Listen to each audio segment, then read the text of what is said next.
এগিয়ে আসেনি আরবদের কেউ।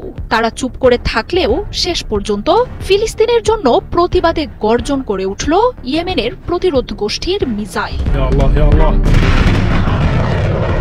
ইসরায়েলে ফের ব্যালিস্টিক মিসাইলের ভয়াবহ হামলা চালিয়েছে প্রতিরোধ দলটি।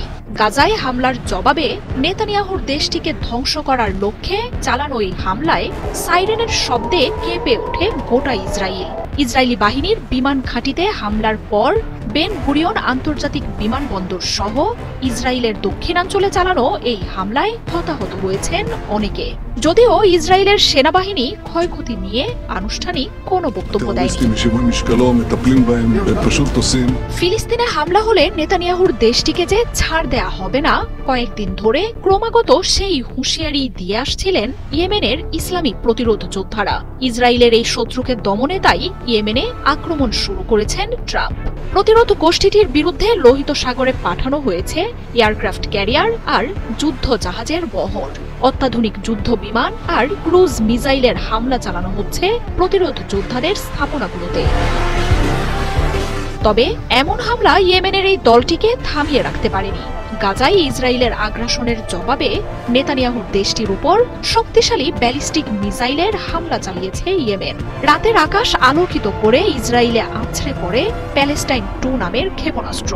মঙ্গলবার নেগেভ মরুভূমিতে ইসরায়েলের নেভাতিম বিমান ঘাঁটিতে হামলার পরের দিনই বেন গুরিয়ন আন্তর্জাতিক বিমানবন্দরকে লক্ষ্য করে ফের ব্যালিস্টিক মিসাইল ছোড়ে প্রতিরোধ যোদ্ধারা।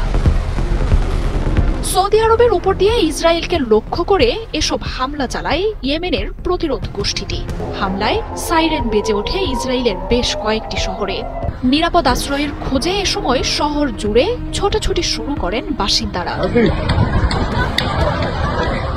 তবে হামলার ঘটনায় ক্ষয়ক্ষতির সব তথ্য কঠোরভাবে নিয়ন্ত্রণ করেছে নেতানিয়াহুর সরকার। ইয়েমেনের প্রতিরোধ গোষ্ঠীটি জানিয়েছে ফিলিস্তিনের পক্ষে তাদের এই আক্রমণ চলবে, এমনকি সামনের দিনগুলোতে হামলার মাত্রা আরো বাড়ানোর হুঁশিয়ারি দিয়েছেন তারা। ফিলিস্তিনের গণহত্যায় যে ইয়েমেন চুপ করে বসে থাকবে না তা জানিয়ে সর্বোচ্চ শক্তি নিয়ে নেতানিয়াহুর দেশটিকে মোকাবিলার ঘোষণা দিয়েছে দলটি।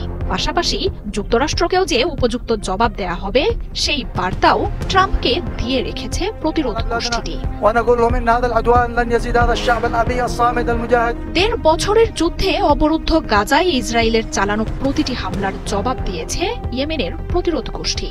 মাঝে যুদ্ধবিরতি কার্যকরের পর তেল আবিবকে নিশানা থেকে সরিয়ে আনে প্রতিরোধ যোদ্ধারা। তবে মঙ্গলবার ইসরায়েলের যুদ্ধবিরতি চুক্তি ভঙ্গ করে গাজায় হামলা চালানোর জবাবে ফিলিস্তিনিদের পক্ষে আবারও ঝাঁপিয়ে পড়েছে ইয়েমেনের সশস্ত্র এই গোষ্ঠীটি। ইয়েমেনের এই দলটির চালানো হামলার জন্য ইরানকে দায়ী করে চরম পরিণতির হুঁশিয়ারি দিয়েছেন মার্কিন প্রেসিডেন্ট ডোনাল্ড ট্রাম্প। মার্জিয়া উপমা, 71।